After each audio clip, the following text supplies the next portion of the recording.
Yo, what up? This is Star Music 214, head of Star Nation, and I'm COSIGN's +1. You got it. You know, you're real cool with SayCheese TV. They just dropped their, the top 20 list. What are your thoughts on that list? I thought it was pretty accurate in terms of who's on it. You know what I mean? I think that the order of it was a little out of whack, and I spoke with Sean like 2 weeks ago. So he put it out last week and we spoke like 2 weeks ago. He came and seen me. And I told him who I thought was #1, and we disagreed on that, but, for the most part, he knows what he's doing. You know what I mean? And all those people, they've got an impact in some way, somehow, so it's like, that's his profession, you know what I mean? So I'm not going to challenge that. Who do you think was #1? Struggs. C-Struggs. Yeah, I think Struggs is #1, just off his impact alone. Okay. Just off his impact alone. So when you say off the impact alone, for people that don't know, what has he done, these past 3 months to where he should be #1? He's been the most consistent.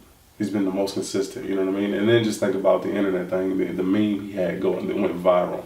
You had the game posting it, you had Ludacris posting it. You know what I mean? You've had these big name rappers that have co-signed for him, and that's just, he should be #1 off of that alone. Not to mention the Rick Ross feature, you know what I mean? That alone, those things put him above everybody else, you know what I mean? I don't know about his show money, I don't know about his feature money, I don't know about any of that. But I know whatever he's doing, his YouTube views, everything he's doing, it's real. You know what I mean? His sound scans, they're not fake. You know what I mean? Like, you've heard reports of other people's being fake. His isn't. It's all real. Right. So switching off music, we're both basketball fans, man. Yeah. March Madness is over. Who do you think should be the #1 pick in the NBA draft coming up? Man, realistically, Fox from Kentucky. Just because whenever the games got tough, he was the one that was always there. You know what I mean? I think he's pound for pound the best player. Now, in terms of down the road, who's the most NBA savvy? You got Lonzo Ball. The way he sees the floor, how patient he is, you know what I mean? Those players, they don't come very easily, you know what I mean? They come maybe once every 10, 15 years. But Fox should be #1. Right. So you're really good at marketing and promoting projects and doing campaigns.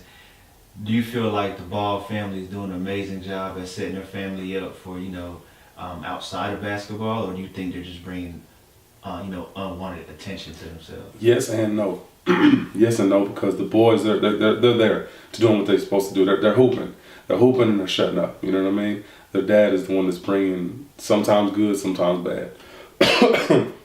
And with that being said, it's like, sometimes he tends on making it about him versus the family or versus about his boys. You know what I mean? Like, yeah, we all know that you've raised 3 good sons. They haven't been in any trouble.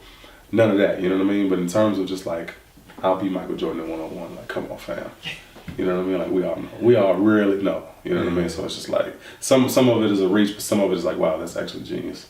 Okay, that's a good question. So putting up to that, comparing that to music, how he said he could beat Michael Jordan 1-on-1, do you feel like artists should have that same amount of confidence, or do you think that's unrealistic? So like if they say, hey, I feel like I'm better than Jay-Z, or I feel like I'm better than Nas, or I feel like I'll be better than them. Are those types of, is that type of confidence things they should have, or is it like, all right, man, you need to be realistic in the lane that you're in? I think it's both because, let's say for instance, you got somebody that's 17, 18 years old, and they've already made a name for themselves, and they're on pace to be somebody, and they're getting better every time they write, every time they get in the studio. Those are realistic goals, the things that set out, you know what I mean, to say that you can do. But somebody that's 40 years old that's already done rapping and something like, I really feel like I was better than Jay-Z. You know what I mean? Like, no, you have no merit. Like, if you didn't do anything, it's like, no, there's no real argument there other than saying, oh, well, I was more lyrical. You know what I mean? But no, but if you got somebody that's growing, that's on their way up, and they have time to grow and improve and do the things and watch other people's mistakes and not go that route and figure out what works for them, then yeah, I think it is realistic. You think there's anybody in Dallas who has like that potential to be like a great artist? Not an artist that, comes in, make their money, cash out, but like somebody has the potential to be, like a legend? Right now, no. Right now, no, I don't. Because what you have is, and it's not so much the person that they are or the music that they make, you know what I mean? But sometimes you have what they have going for themselves or the effort that they have. There's just a lot of different things that go on that can add to or take away from somebody.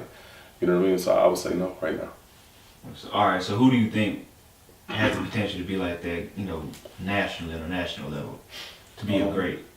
To be great, wow. You have to say somebody like Lil Ronnie, because Lil Ronnie can rap at a really high level and he can make what's trendy. You know what I mean? And I've seen both. I've heard his music. I'm just like, wow, he's really good. You know, I always go back to somebody like Jason Green who can sing at a high level, rap at a high level. He can make any kind of music and still be himself. You know what I mean? And you have people like that is just, when you adjust to any sound and you're still yourself, you can be really good at it.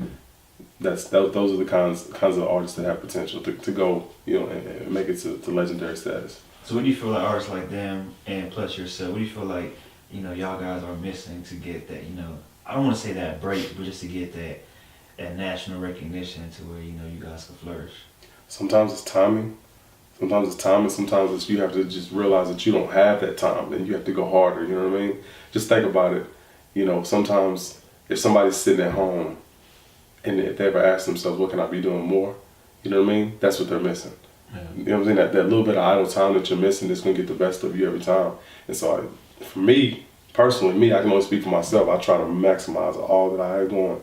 You know what I mean? It doesn't matter. Even if I'm at my day job, I'm still figuring out how I can take something from there and apply it to what I'm trying to do with my music. I guess all you niggas is out here getting paper. All you niggas is real, none of y'all haters. All these bitches I meet, all of y'all mocks. All these niggas is out here popping bottles. All you niggas is killers, all of y'all about that. All you niggas is out riding with the top back. Huh. Oh, for real? Y'all ain't got no chill. Fuck 'em.